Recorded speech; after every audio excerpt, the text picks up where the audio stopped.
Muy buenas tardes, muchísimas gracias por la invitación para participar en este segundo Congreso Internacional de Políticas Públicas y el Problema de las Drogas, especialmente orientado este año para las estrategias y experiencias sobre problemática del alcohol. El título de este espacio es Entendiendo el alcohol como un tóxico multisistémico, ¿sí?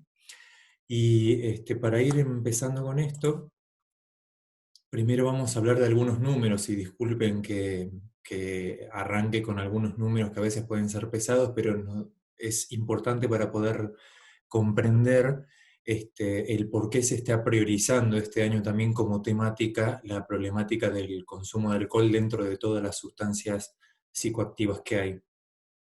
Y en la previa de nuestro encuentro de hoy, como les adelantaba recién que íbamos a hablar un poco de números, sabemos que el alcohol produce 3 millones de muertes anuales en el mundo, que representan alrededor del 5,3% de todas las defunciones, ¿sí?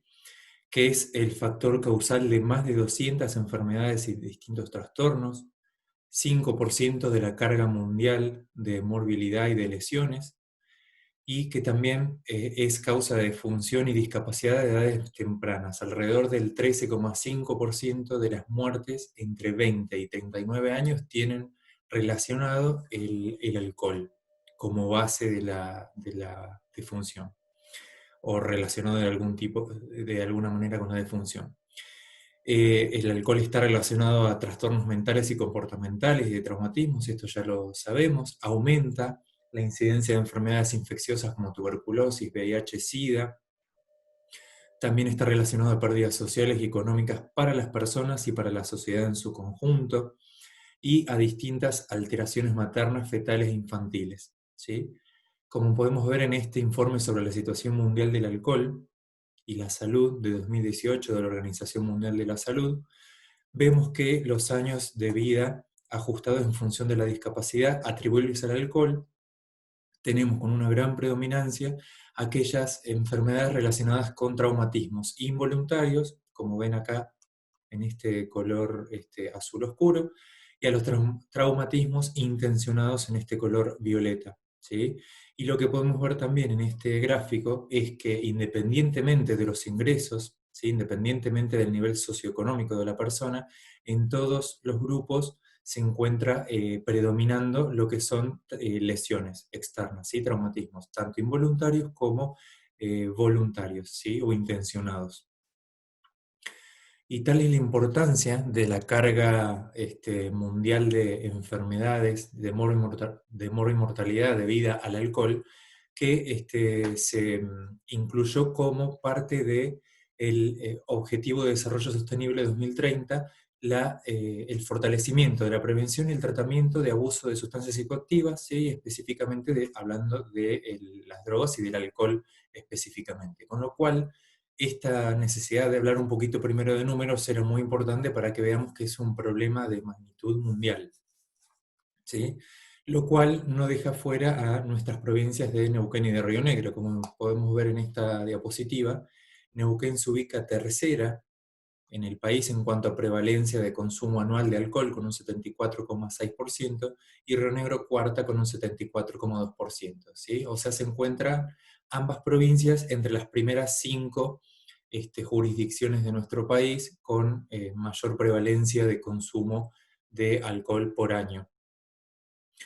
Y entonces acá vamos a empezar a hablar un poquito del alcohol como sustancia psicoactiva, ¿sí? Que es como siempre lo encaramos, o como mayormente lo solemos encarar, que es una sustancia psicoactiva. Y cuando yo digo que es una sustancia psicoactiva, me estoy quedando más que nada en la punta del iceberg, ¿sí? Con este famoso modelo del iceberg que lo usamos tanto en salud para representar y para poder entender muchas enfermedades, acá también aplica. Cuando nos quedamos en la punta del iceberg, lo que estamos viendo es el trastorno comportamental que produce, por ejemplo, el alcohol en una intoxicación aguda, o los trastornos que puede provocar en el consumo crónico, ya sea que estemos hablando de una dependencia, por ejemplo, ¿sí? Tanto en la persona como en su círculo social, familiar, laboral, etc. Por otro lado, si soy más organicista y la parte psicosocial no, digamos, no la tengo en cuenta, me voy a quedar solamente en la parte orgánica que está involucrada por los problemas que contempla, perdón, los problemas del alcohol que conocemos orgánicos, como por ejemplo hepáticos, pancreáticos, cardíacos, renales, teratogénicos en el caso de una mujer que consume durante el embarazo. Por lo tanto, también estaríamos abordando de manera incompleta esta temática del alcohol. Lo correcto es abordarlo de manera multisistémica. Entonces, acá es lo que se quiere abordar hoy, cómo hacerlo de manera multisistémica y cómo empezar a pararnos de una manera en donde no esté dividiendo solamente lo psicosocial, por un lado, y por otro lado, toda la parte orgánica del paciente, de la persona. ¿Y desde cuándo hablamos de alcoholismo? Y a mí me parece interesante mostrar que a nivel biológico contamos con enzimas para degradar el alcohol, para digerir el alcohol, desde hace unos 10 millones de años, y estas enzimas surgen para poder comer fruta que estaba en proceso de fermentación y que ya se había empezado a formar alcohol. Entonces, desde una adaptación biológica necesaria para la subsistencia, porque podía contener alcohol un alimento, ¿sí? Alcohol generado de manera espontánea en un alimento, llegamos hasta hace 10.000 años, donde se empieza a producir la fermentación de distintas sustancias en el Neolítico para producir las bebidas alcohólicas y ya empezar a consumirlas con fines sociales, recreativos, ¿sí? O sea, ya esta adaptación que era para la sobrevivencia empieza a tener también un uso, podríamos decirle, de manera dirigida hacia el consumo. Y luego, a lo largo de la historia, cada cultura y cada región geográfica del mundo fue teniendo su propia cultura alcohólica, por decirlo de alguna manera, en el cual a través de la fermentación o la destilación de distintas sustancias y lo que se cultivaba en esa región, iban produciendo distintas bebidas, ¿sí? Pero no es hasta los años 30, recién 1930, en que nace Alcohólicos Anónimos y empiezan a desarrollarse estudios científicos en el campo del alcoholismo. Fíjense que pasaron miles y miles de años desde que empiezan a producirse las bebidas alcohólicas hasta que se empiezan a reconocer que el consumo de estas sustancias podían generar problemas. Y recién en 1956, la Asociación Médica Americana incluye el alcoholismo como dentro del contexto de la práctica médica, ¿sí? O sea, como un problema de salud, y la Organización Mundial de la Salud lo incluye a la dependencia del alcohol dentro del código de la, perdón, Clasificación Internacional de las Enfermedades. O sea que es muy reciente, si tenemos que ver toda esta historia, el hecho de poder incorporar y contemplar a los trastornos por consumo de alcohol dentro de las enfermedades que podemos padecer cualquiera de nosotros. Entonces vamos a empezar por lo psicoactivo acá, ¿sí? Para entender un poquito por qué le decimos al alcohol una sustancia psicoactiva. Y le decimos psicoactiva porque el alcohol actúa en este receptor que les muestro acá, que se llama receptor de GABA, y este receptor es el que en nuestro cerebro se encarga de inhibir los impulsos nerviosos. El sustrato natural de este receptor se llama de GABA, entonces es el GABA, ¿sí? Y lo que hace es provocar una inhibición, como decíamos recién. Si lo pudiéramos comparar con algo, podríamos compararlo al receptor de GABA con el pedal del freno de un auto, por ejemplo. Entonces, cuando yo activo este receptor, voy a estar apretando el freno del auto, si seguimos la analogía. Entonces lo que va a suceder es que se va a disminuir el funcionamiento de estos impulsos nerviosos y va a disminuir la actividad cerebral, ¿sí? En todos sus aspectos. Y como podemos ver también en esta diapositiva, el sustrato natural, es decir, lo que fabrica naturalmente nuestro cerebro para activar este receptor, que es como el pedal del freno, vuelvo a hacer la analogía, tenemos las benzodiazepinas, el alcohol, ¿sí? El propofol, los barbitúricos, o sea, tenemos varios fármacos que también van a actuar en este mismo receptor, con lo cual van a inhibir el sistema nervioso central. ¿Bien?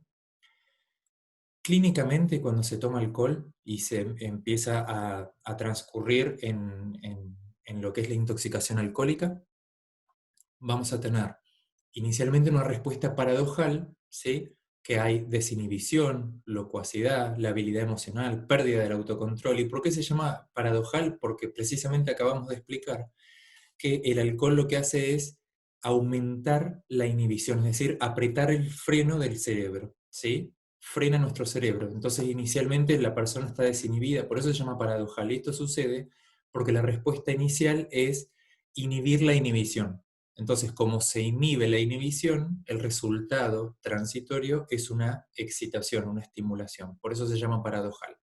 Pero rápidamente, como es una sustancia depresora que actúa en este receptor de GABA que acabamos de ver, viene todo lo que conocemos como la intoxicación alcohólica y toxicológicamente como síndrome sedativo hipnótico, ¿sí?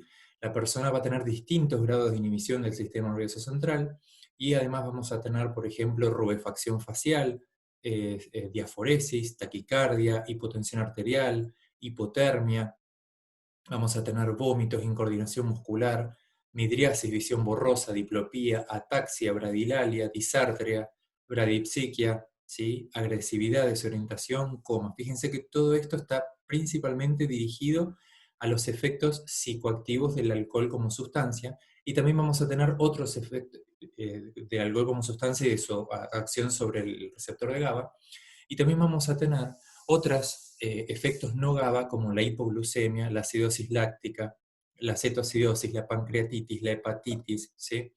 Que todo junto, lo psicoactivo y lo no psicoactivo, configuran una urgencia clínica toxicológica porque estamos ante una intoxicación etílica, ¿sí?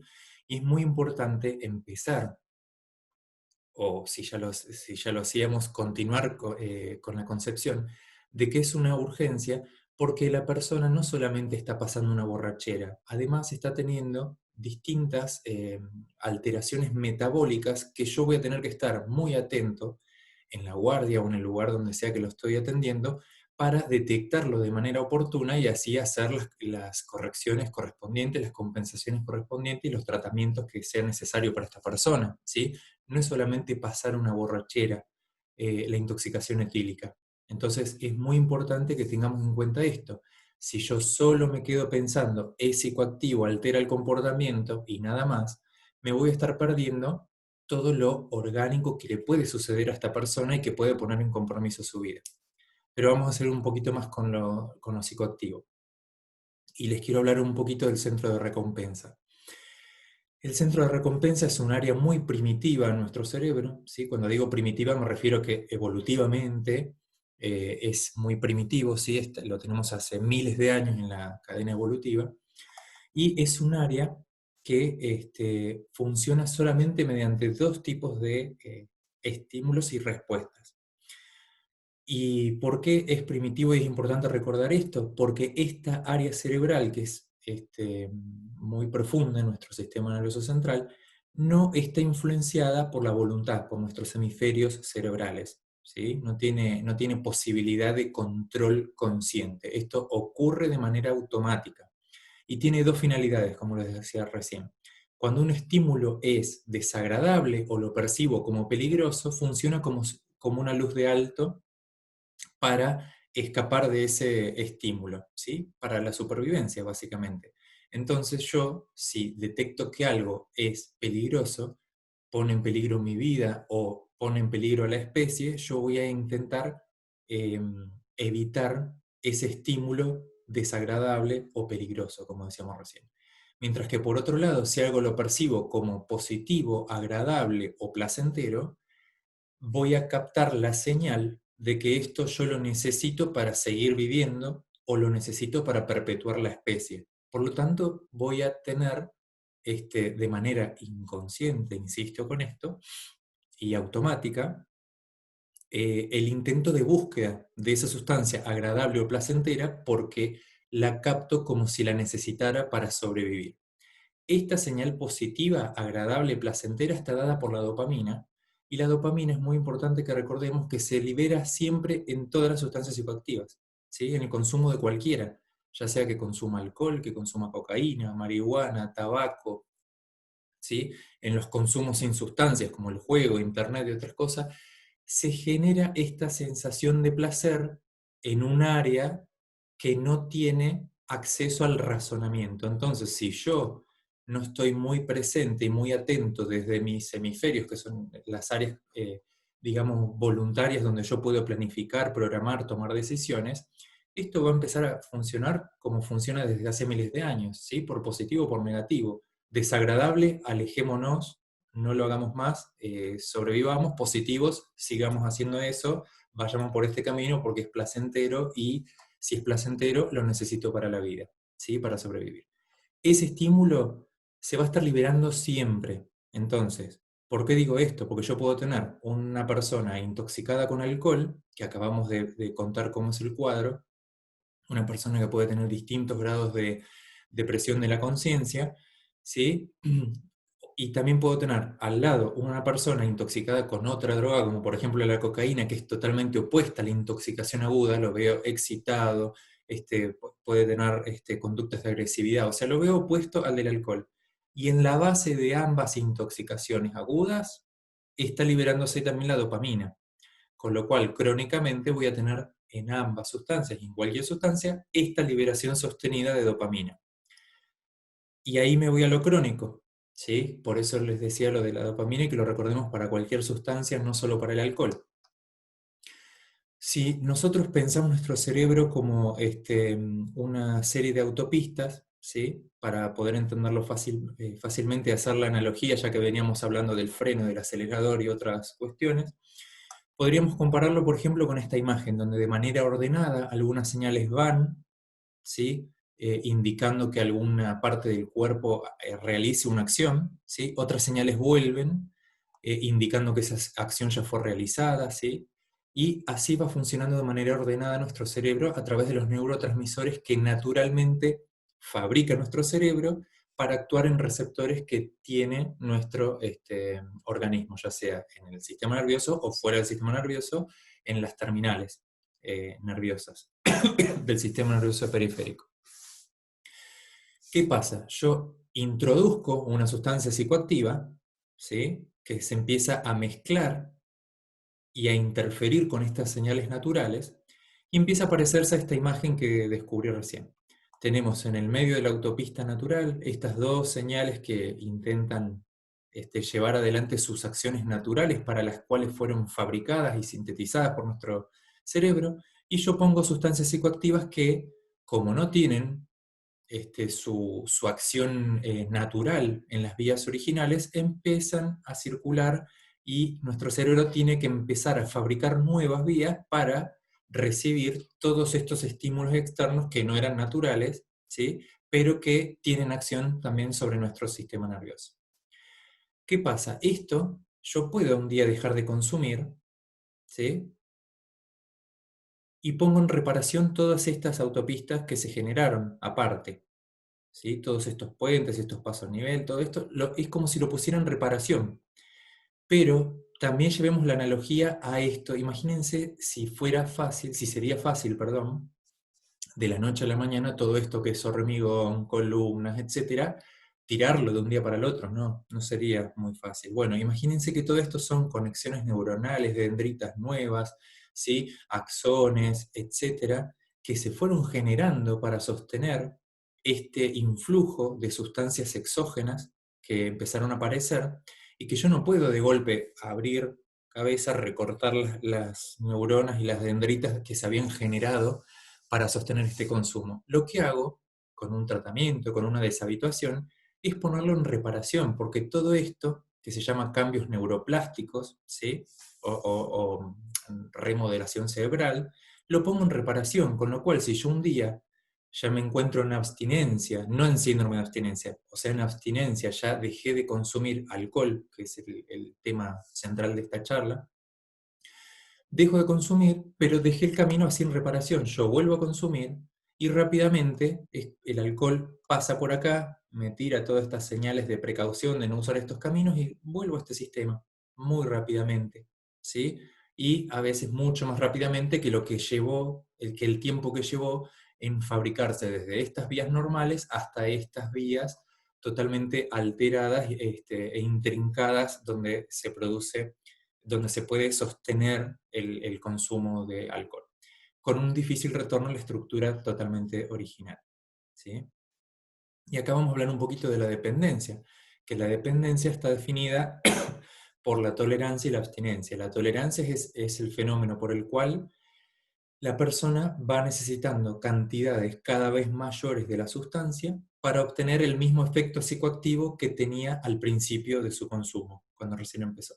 Y la abstinencia es el cuadro clínico que aparece cuando retiro de golpe la sustancia. Y ahí vamos a explicar cómo sucede esto.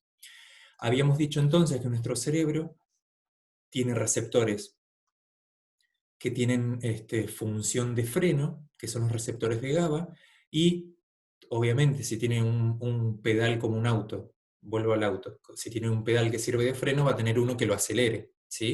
El del acelerador es un receptor de glutamato, ¿sí? Y estimula al sistema nervioso central. Entonces yo voy a tener un balance entre estimulación y freno, aceleración y freno, ¿bien? Del sistema nervioso central. Todos tenemos esto de manera natural.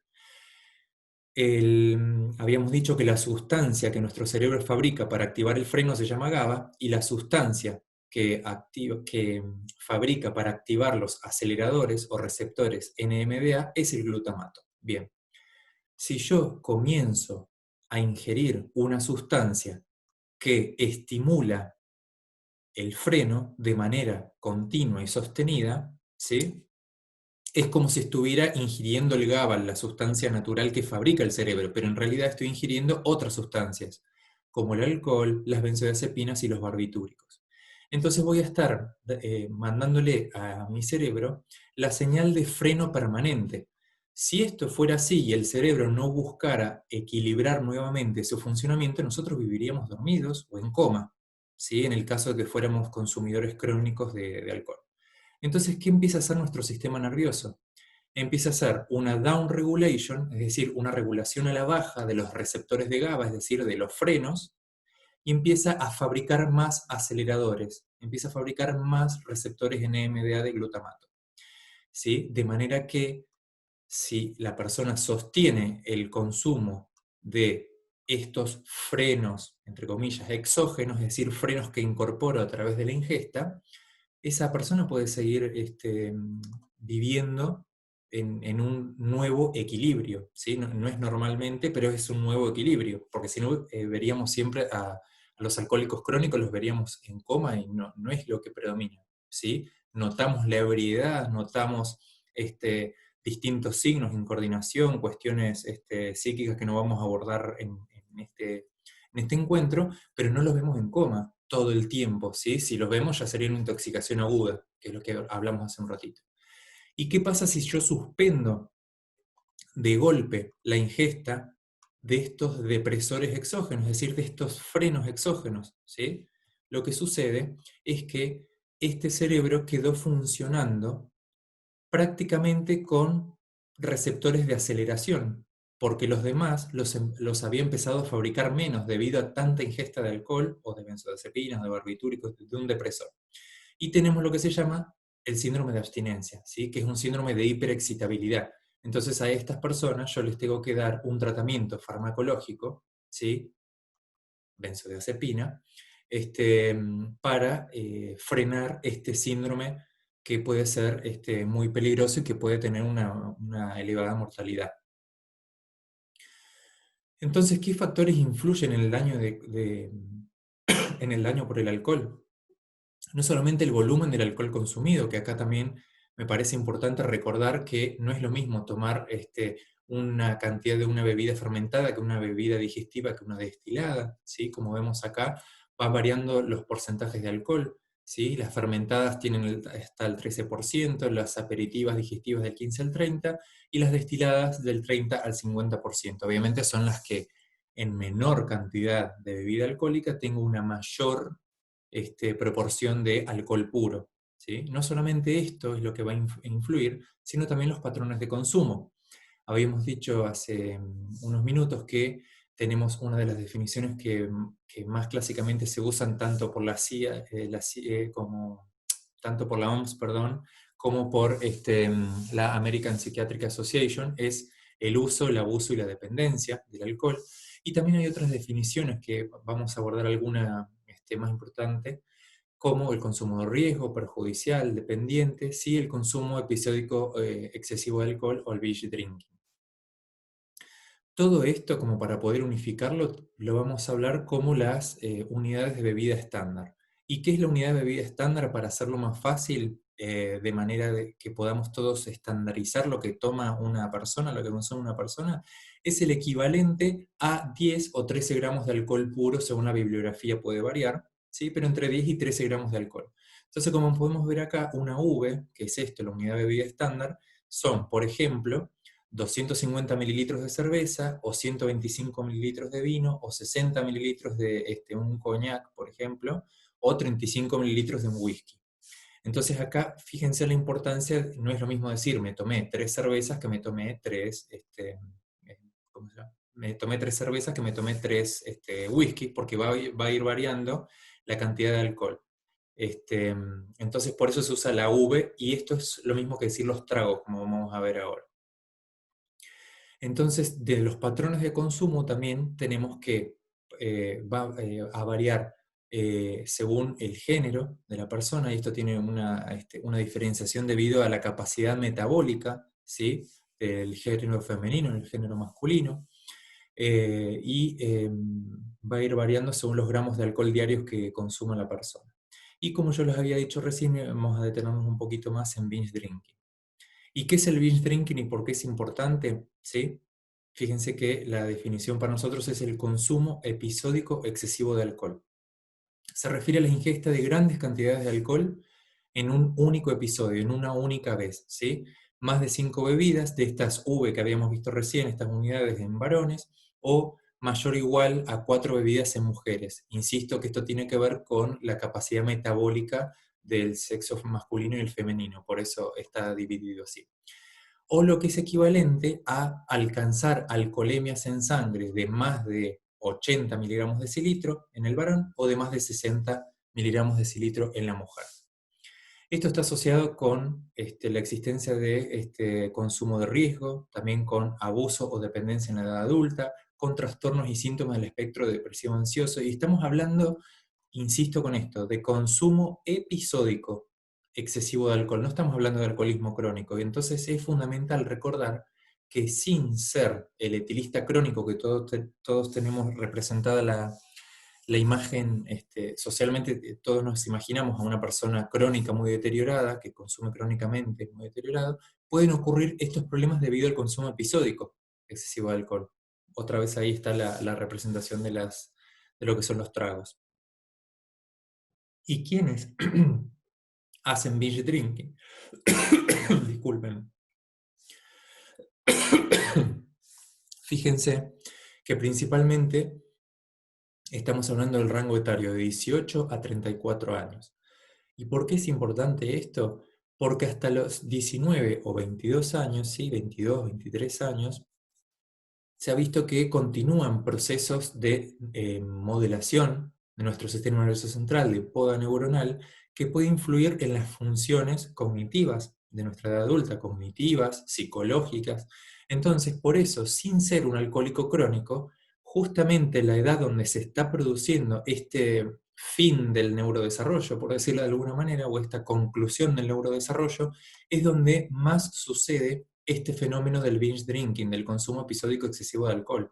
O sea que es fundamental también tenerlo en cuenta, porque la prevención que hagamos en estos grupos etarios, y antes, todavía antes, sería mucho más importante también, va a ser fundamental. ¿Sí? Va a ser fundamental porque pese a que ya estemos en una edad que podemos sentirnos ya adultos, nuestro sistema nervioso central no terminó todavía su desarrollo completo. Entonces es fundamental que recordemos también el binge drinking como parte de las problemáticas y no solamente el etilismo crónico. Y entonces ahora vamos a ver qué pasaría con el alcohol como tóxico sistémico, porque hasta ahora estuvimos hablando principalmente de todo lo que era la parte psicoactiva del alcohol. Y fíjense que también acá, tanto en el consumo crónico como en el consumo episódico excesivo de alcohol, puedo tener daños multisistémicos y no solamente los efectos psicoactivos. Estamos hablando de lesiones no intencionales, como vimos en las gráficas del principio, ¿sí? En lesiones, incidentes vehiculares, caídas, quemaduras, en episodios de violencia, homicidio, suicidio, violencia conyugal, violencia sexual, de género. Aumenta el riesgo de enfermedad de transmisión sexual, puede haber embarazos no deseados o embarazos de riesgo, abortos, trastornos del espectro alcohólico fetal, hasta el SAF completo, y acá me voy a detener un poquito. Los trastornos del espectro alcohólico fetal es muy importante tenerlos en cuenta porque inicialmente, cuando se describió por primera vez el síndrome alcohólico fetal, se describió un síndrome, lo que se llama completo, como dice ahí la diapositiva, donde había alteraciones craneofaciales con dismorfismo facial, con alteraciones en el crecimiento del tamaño corporal del feto y con trastornos cognitivos. Todo eso es lo completo. Pero ¿qué se descubrió después? ¿Y por qué se le cambió el nombre? Que puede haber un trastorno de cualquier magnitud y que no hace falta que tengamos el síndrome alcohólico fetal completo para hablar de que hubo un impacto fetal debido al alcohol. Es decir, que a veces podemos encontrarnos con un trastorno del espectro alcohólico fetal cuando el niño o la niña empieza la escuela, por ejemplo, recién ahí. ¿Y por qué? Porque no tiene, por ejemplo, el nivel madurativo, el nivel cognitivo que debería tener para la edad, no alcanza las pautas madurativas que debería alcanzar para la edad, etc. O sea, es fundamental porque si yo conozco que el trastorno del espectro alcohólico puede aparecer en cualquier etapa también de la vida extrauterina, es decir, extrauterina y de cualquier etapa de la vida de ese niño o esa niña, voy a estar atento y voy a estar en comunicación permanente con el médico generalista, con pediatría, que sigan a este niño o esta niña para que estemos atentos y detectar a tiempo algunas de estas cosas y su rehabilitación oportuna también, ¿sí? Entonces fíjense que acá el problema producido ya no fue de la persona que lo consumió, sino de la generación que le sigue. Entonces, fíjense si no es sistémico de lo que estamos hablando, si no es multisistémico el trastorno que puede aparecer por el alcohol. También el síndrome de muerte súbita infantil aumenta el riesgo de enfermedades crónicas no transmisibles como hipertensión, ACV, cardiopatías, hepatopatías. Importante ahí, aumenta el riesgo de cáncer de mama, cáncer de cavidad oral, garganta, esófago, hígado y colon, ¿sí? Y esto está ya demostrado que está relacionado. Por eso es que el alcohol está clasificado como un cancerígeno, ¿sí? Es una sustancia cancerígena. También genera trastornos de memoria y de aprendizaje y aumenta la predisposición a trastornos psiquiátricos, que acá volvemos a la parte más psicoactiva del alcohol, pero sostenida, pero por fuera de la intoxicación aguda que vimos hace un ratito. Uruguay y Argentina encabezan el ranking regional del consumo de alcohol. Fíjense que en Argentina consumimos 9,8 litros de alcohol per cápita, ¿sí? Para un promedio regional de 8 litros. O sea, Argentina es uno de los países que más alcohol consume en la región.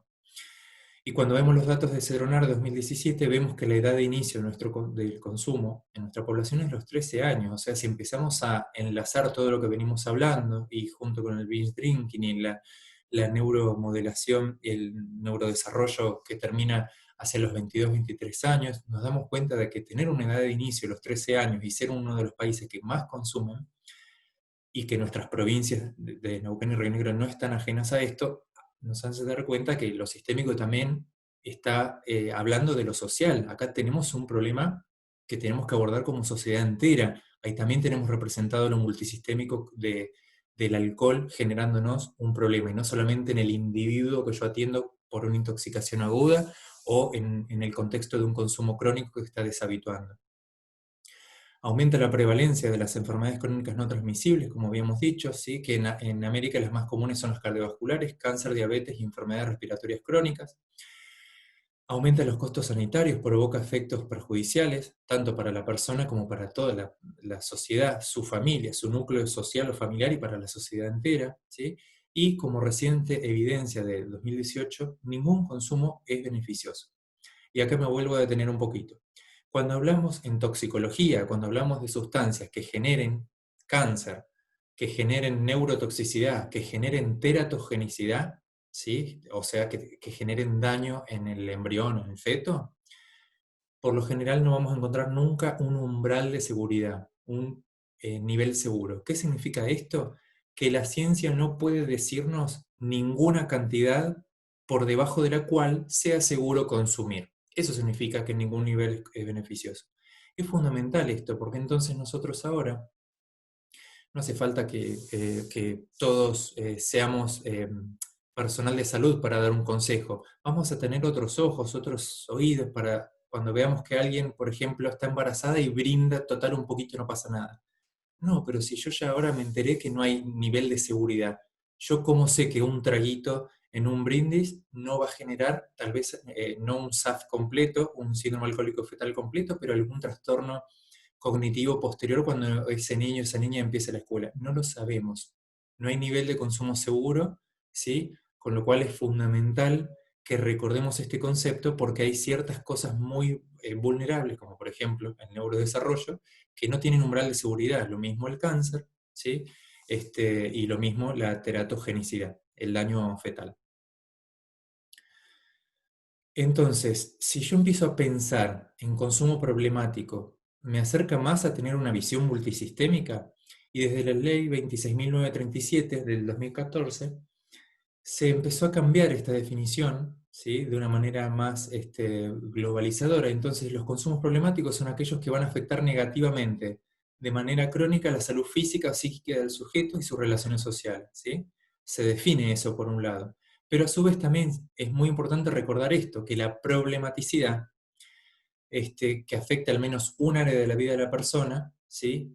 Integral, ecológica, con la singularidad de cada sujeto, respetando su historia personal, social, familiar, no necesariamente tiene que ser crónico para que se haga problemático el consumo, ¿sí? Entonces es muy importante, insisto con esto, vuelvo a los consumos en edad de binge drinking, como vimos recién, de los 18 más o menos a los 33, 34 años. No necesariamente hace falta que sea una persona etilista crónica para que hablemos de un consumo problemático. Entonces nosotros tenemos que estar muy atentos a si esos consumos los está haciendo, por ejemplo, en contextos de riesgo, o debido a esos consumos episódicos de alcohol empezó a disminuir su rendimiento académico o empezó a tener algún trastorno psíquico, psiquiátrico. Entonces, ojo con esto, porque tenemos que desarmar también nuestra imagen de que el alcohólico crónico es el que tiene el problema, ¿sí? Podemos tenerlo cualquiera de nosotros. Entonces, ¿cuáles son, desde mi punto de vista, algunos primeros pasos hacia una visión multisistémica? Reconocer que poseo, en primer lugar, las estructuras que puede afectar el alcohol, ¿sí? Poseo todo lo multiorgánico que acabamos de hablar, poseo un cerebro con funciones cognitivas, poseo un centro de la recompensa que se va a estimular con dopamina, indicándome que es placentero y que eso lo necesito para la supervivencia, ¿sí? Podemos tener alteraciones en las generaciones futuras, como habíamos hablado recién, por ejemplo, con el síndrome alcohólico fetal, en la parte cognitiva, a veces tal vez no se daña estructuralmente, no veo un daño estructural, pero sí el funcionamiento se empieza a alterar, y entonces ya disminuye mi nivel académico, empiezo a tener problemas laborales, problemas sociales, ¿sí? Y esta es la otra estructura, el núcleo de lo que sea para cada persona, ya sea su núcleo familiar, su núcleo social, en lo laboral, en la sociedad en su conjunto. O sea, todos poseemos, todos y todas los que estamos en este momento reunidos escuchando esta charla, poseemos las estructuras, tanto personales como familiares y sociales, para tener problemas debidos al alcohol, absolutamente todos. ¿Y por qué insisto con esto? Porque hasta que yo no incorpore este concepto de que me puede pasar a mí o a mis seres queridos, tal vez se me pueda pasar de largo como solamente algo de mi profesión. Bueno, sí, yo estudio medicina, hice toxicología, entonces voy a atender a un alcohólico, es parte de mi trabajo, se cierra el trabajo y me olvido de todo. No, en realidad me puede pasar a mí, le puede pasar a mi familia, le puede pasar a mis amigos, nos puede pasar absolutamente a todos porque tenemos el sustrato para que nos ocurra, ¿sí? Entonces todos tenemos que estar atentos, ¿sí? Ponernos en el espejo y ponernos en la piel del otro. ¿Y esto a qué nos lleva también? A recordar que somos vulnerables, ¿sí? No digo vivir con miedo, sino vivir atentos, vivir con mucha atención todos. Somos vulnerables. Me puede pasar que yo alguna vez tenga una tristeza extrema, un duelo que no estoy pudiendo manejar bien, estrés laboral, y que de golpe me empiece a tranquilizar tomando una copita todos los días y que después esa copita en realidad necesite que sean 2 copitas, somos vulnerables. Me puede pasar a mí, les puede pasar a ustedes, nos puede pasar a todos esto, ¿sí? Tenemos que reconocernos, reconocer nuestras fortalezas y nuestras debilidades, precisamente identificar esto que acabo de nombrar como ejemplo. Y yo tengo como tendencia, por ejemplo, que si estoy estresado, tengo insomnio. Y cuando tengo insomnio, y en la heladera siempre tengo una copita, tengo una botellita de vino, reconocer en qué áreas yo puedo ser más débil para pedir ayuda a tiempo, para buscar recursos diferentes, ¿sí? Reconocer las cosas que tengo buenas para ayudarme a mí o ayudar a otras personas también. Tener empatía es fundamental, fundamental tener, parece algo obvio, pero la empatía va a hacer que yo me dé cuenta de que esa persona que está en esa camilla, si lo estoy atendiendo en una intoxicación aguda, o quien está frente a mí en una consulta pidiendo ayuda para dejar de consumir, puedo ser yo. Ponerme en su lugar, tratar de comprender lo que está sintiendo la otra persona para acompañarlo como esa persona necesita en ese momento. Y todo esto va a generar que nos comprometamos no solamente con la profesión o el trabajo que hagamos quienes estamos acá participando en este congreso, que ya por estar participando en el congreso tenemos como una orientación a interesarnos por estos temas, sino la sociedad en su conjunto, todos como sociedad, como estábamos diciendo. Nuestra edad de consumo empieza a los 13 años en Argentina, ¿sí? O sea que no estamos hablando de un niño o una niña alcohólicos a los 13 años, pero ya empezó el problema antes, ¿sí? Si no nos damos cuenta de que todos tenemos que comprometernos, trabajemos de lo que trabajemos, hagamos lo que hagamos, tengamos o no antecedentes familiares o personales de, de problemáticas de consumo, ¿sí? Este es un problema que tenemos que abordar todos comprometidos como sociedad, con empatía, reconocidos y recordando que somos vulnerables. Bueno, les quiero agradecer muchísimo por su atención. Les quiero agradecer también especialmente a todos los organizadores del Congreso por la invitación, y nos vamos a estar encontrando en el foro de participación de esta charla. Muchísimas gracias.